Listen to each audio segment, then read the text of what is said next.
श्री स्वामी समर्थ. सावधान. काय तुमच्या हक्काचा पती आता हळूहळू तुमच्यापासून मानसिकदृष्ट्या परका होऊ लागला आहे का? सिंह राशींच्या भाग्यवान स्त्रियांनो, आता गाफील राहून चालणार नाही. कारण तुमच्या सुखी आणि समृद्ध संसाराला कोणाची तरी अत्यंत विखारी आणि जळकी नजर लागली आहे, असे स्पष्ट संकेत आध्यात्मिक दृष्टिकोनातून मिळत आहेत. ज्या पतीला तुम्ही तुमच्या आयुष्याचा कणा मानले, ज्यांच्यासाठी तुम्ही स्वतःच्या सुखाचा त्याग केला आणि ज्यांच्यावर जीवापाड प्रेम केले, तोच माणूस आज तुमच्या एका साध्या आणि रास्त शब्दांचाही मान राखत नाही आहे का? घराच्या उंबरठ्यात पाऊल ठेवताच विनाकारण चिडचिड होणे, वादाच्या ठिणग्या पडू लागणे आणि तुमच्या पतीचे मन घराबाहेरच्या जगाकडे किंवा परक्या व्यक्तीच्या आकर्षणाकडे भटकू लागले, हे केवळ योगायोग नसून तुमच्या वैवाहिक नात्याला लागलेली एखादी अनिष्ट बाधा असू शकते. जर तुम्हाला अंतर्मनातून अशी भीती सतावत असेल की तुमच्या संसाराची ही रेशमी दोर आता तुटण्याच्या मार्गावर आहे, तर वेळीच सावध होण्याची हीच ती अंतिम संधी आहे. कारण आध्यात्मिक गुरुजींनी सुचवलेला हा एक अत्यंत सात्विक, गुप्त आणि प्रचंड ऊर्जावान मार्ग तुमच्या विस्कटलेल्या संसाराला एका रात्रीत पुन्हा पूर्वपदावर आणण्याची आणि पतीच्या मनातील प्रेम जागृत करण्याची क्षमता ठेवतो. सिंह राशींच्या जातकांनो, हे समजून घ्या की तुमच्या कुंडलीत जेव्हा सूर्याचे बळ कमी होते आणि शुक्रावर राहूची सावली पडते, तेव्हाच पती पत्नीच्या नात्यात तिसऱ्या व्यक्तीचा प्रवेश होतो किंवा पतीचे मन विचलित होते. परंतु एक गोष्ट प्रकर्षाने लक्षात ठेवा की हा विधी पूर्ण करताना जर तुमच्याकडून थोडी जरी घाई झाली, नियमाचे उल्लंघन झाले किंवा विधीत खंड पडला, तर त्याचे विपरीत परिणाम तुम्हाला सोसावे लागतील. हा प्रयोग इतका अमोघ आहे की तुमच्या पतीच्या मनात नात्यात पुन्हा जवळीक निर्माण होईल आणि हे बाह्य आकर्षणे व वाईट संगत विसरून केवळ तुमच्याच प्रेमाच्या छत्रछायेखाली राहायला तयार होतील. विज्ञानाच्या कसोटीवर जगणाऱ्या आधुनिक पिढ्यालाही ऊर्जेच्या या सकारात्मक खेळाचे आणि आध्यात्मिक परिणामांचे फळ पाहून आश्चर्याचा मोठा धक्का बसला आहे. तुमच्या हाताची नखे ही केवळ मृत पेशी नसून ती तुमच्या शरीरातील पंचतत्वापैकी पृथ्वी आणि आकाश तत्वाचे प्रतिनिधित्व करतात, ज्यामध्ये तुमची इच्छाशक्ती साठवलेली असते.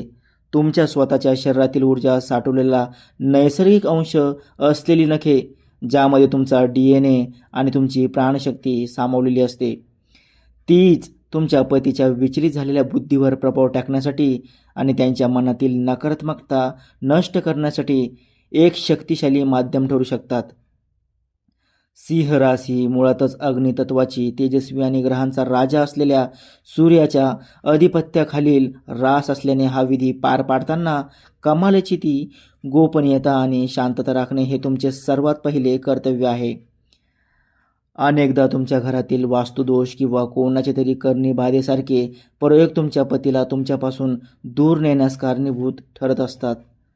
पण हा विधी अशा सर्व वाईट शक्तींचा नाश करतो. जर या प्रयोगाची पुसटशी कल्पनाही कोणा तिसऱ्या व्यक्तीला आली किंवा ही कृती करताना तुम्हाला कोणाचे टोकणे लागले, तर यातील आध्यात्मिक शक्ती क्षणात हवेत उडून जाऊ शकते. म्हणून ही साधना अत्यंत गुप्तपणे करणे अनिवार्य आहे. सिंह राशींच्या स्त्रियांनो, तुमची रास ही तेजस्वी सूर्याची रास आहे. परंतु जेव्हा संसाराच्या रथात अविश्वासाचा मिठाचा खडा पडतो, तेव्हा तुमची हीच प्रबळ ऊर्जा तुमच्या मानसिक तणावाला कारणीभूत ठरते. पतीच्या वागणुकीत अचानक आलेला हा कोरडेपणा, तुमच्या अस्तित्वाकडे केलेले दुर्लक्ष किंवा तुमच्याशी संवाद टाळणे हे केवळ वैयक्तिक मतभेद नसून ग्रहांच्या वक्री चालीमुळे किंवा तुमच्या सुखाचा हेवा वाटणाऱ्या शत्रूंनी रचलेले एखादे षडयंत्र असू शकते. सिंह राशीचा स्वभाव हा राजेशाही असतो आणि जेव्हा पतीवर कोणाचा तरी बाह्य प्रभाव पडतो, तेव्हा त्यांचा हाच राजेशाही स्वभाव क्रोधात बदलतो, जो हा विधी शांत करू शकतो. जेव्हा सिंह राशींच्या कुंडलीत राहू, केतू किंवा शनीची वक्र दृष्टी पडते आणि मघा किंवा पूर्वा फाल्गुनी सारख्या नक्षत्रामधील दोष प्रबळ होतात, तेव्हा पतीचे मन चंचल होऊन ते परक्यांच्या इशाऱ्यावर नाचू लागतात.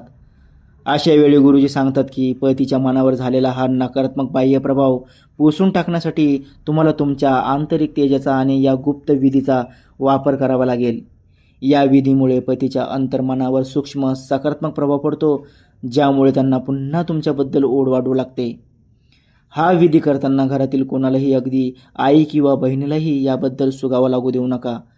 या विधीसाठी मंगळवारची किंवा रविवारची मध्यरात्र सर्वात शुभ मानली जाते, कारण सिंह राशीचा स्वामी सूर्य आणि मंगळ हे दोन्ही ग्रह या राशीला अफाट शक्ती प्रदान करतात. विधी सुरू करण्यापूर्वी स्वतःला स्वच्छ करून, स्नान करून आणि प्रसन्न चित्त होऊन लाल किंवा गडद भगव्या रंगाची वस्त्रे परिधान करा, जी सिंह राशीची सुप्त ऊर्जा जागृत करण्यास मदत करतील. तुमच्या मनातील एकाग्रता जितकी जास्त असेल तितक्याच वेगाने या विधीचा परिणाम तुमच्या पतीच्या वागण्यात दिसून येईल, याची खात्री बाळगा. रात्रीच्या त्या निवांत प्रहरात, जेव्हा संपूर्ण जग निद्राधीन असेल, तेव्हा अत्यंत शांततेने तुमच्या दोन्ही हातांच्या आणि पायाच्या बोटांची नखे कापून घ्या.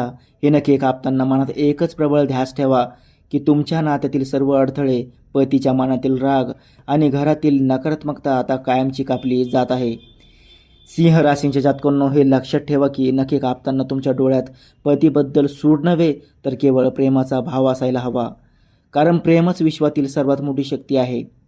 ही सर्व नखे एका कोऱ्या पांढऱ्या कागदावर अतिशय काळजीपूर्वक जमा करा आणि लक्षात ठेवा की नखाचा एक छोटा तुकडाही जमिनीवर सांडणार नाही, कारण तो तुमच्या ऊर्जेचा अंश आहे.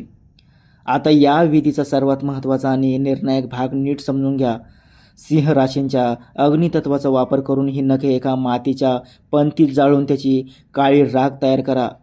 सिंह राशी शरीरातील हृदय आणि डोक्याशी संबंधित असल्याने ही राख पतीला थेट खायला न देता ती एका लहान लाल रेशमी कापडात बांधून त्यासोबत गुलाबाच्या सुक्या पाकळ्या आणि थोडी अक्षता ठेवा.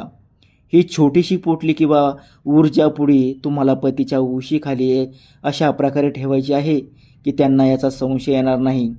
ही पुडी उशाखाली ठेवल्याने पतीच्या स्वप्नांमध्ये तुमच्याबद्दलच्या सुखद आठवणी जागृत होतील आणि त्यांना तुमच्या विरहाची जाणीव होऊ लागेल. अन्नात मिसळण्याऐवजी उशीखाली ठेवलेला हा आध्यात्मिक आणि सुरक्षित तोडगा पतीच्या अंतर्मनावर अतिशय सूक्ष्मपणे पण प्रभावीपणे काम करतो. रात्रीच्या वेळी जेव्हा ते गाढ झोपेत असतील तेव्हा या पोटीतील तुमची सकारात्मक ऊर्जा त्यांच्या मनातील संशय, बाहेरच्या व्यक्तीबद्दलचे आकर्षण आणि विनाकारण येणारा राग हळूहळू पुसून टाकेल. त्यांच्या डोक्यातील नकारात्मक विचार पूर्णपणे निघून जाऊन तिथे तुमच्या प्रेमाची नवीन पालवी फुटू लागेल आणि नात्यात पुन्हा जवळीक निर्माण होईल. सिंह राशीची ही शक्ती इतकी प्रचंड आहे की कितीही मोठा शत्रू असला तरी तो तुमच्या पतीच्या मनातून कायमचा बाद होईल. हा प्रयोग सलग 3 रात्री करा आणि 4थ्या दिवशी सकाळी पती उठल्यापूर्वी ती पुडी तिथून अत्यंत चपाळीने काढून घ्या. ही राख किंवा नखे घरात कुठेही सांडू देऊ नका. ती घेऊन घराबाहेर पडा आणि कुणाशीही न बोलता ती एखाद्या वाहत्या पवित्र पाण्यात विसर्जित करा किंवा एखाद्या निर्जन ठिकाणी जमिनीत खोल गाडून टाका. विसर्जन करताना मनात असा विचार करा की तुमच्या संसारातील सर्व दुःख तुम्ही या पाण्यात वाहून लावत आहात आणि आता सुखाचे नवीन पर्व सुरू होत आहे. विसर्जन करून घरी परतताना चुकणी मागे वळून पाहू नका, कारण सिंह राशी सदैव गती आणि भविष्यातील प्रगतीचे प्रतीक आहे. घरी आल्यावर आपले हातपाय स्वच्छ धुवून देवासमोर शुद्ध तुपाचा दिवा लावा आणि माझा संसार आता पूर्णपणे सुरक्षित असून पतीच्या मनात माझ्याबद्दल प्रेम निर्माण झाले आहे असा दृढ संकल्प करा. या 21 दिवसाच्या काळात तुम्ही पतीशी कोणत्याही प्रकारे वाद घालू नका. उलट त्यांच्याशी अधिक प्रेमाने आणि आदराने वागा, जेणेकरून विधीची शक्ती दुप्पट होईल. लक्षात ठेवा, हा मार्ग केवळ विस्कटलेला संसार सावरण्यासाठी आणि नात्यातील गोडवा परत आणण्यासाठी सांगितलेला आहे. त्यामुळे याचा वापर केवळ शुद्ध आणि पवित्र हेतूनच करा. तुमची प्रबळ इच्छाशक्ती आणि सिंह राशीचे तेजच तुमच्या पतीला पुन्हा तुमच्या प्रेमाच्या साम्राज्यात परत घेऊन येईल. आता सर्व भीती सोडून द्या आणि सुखी संसाराच्या एका नवीन प्रवासाला सुरुवात करा. गुरुजींचा आणि सूर्यदेवाचा आशीर्वाद सदैव तुमच्या पाठीशी राहो.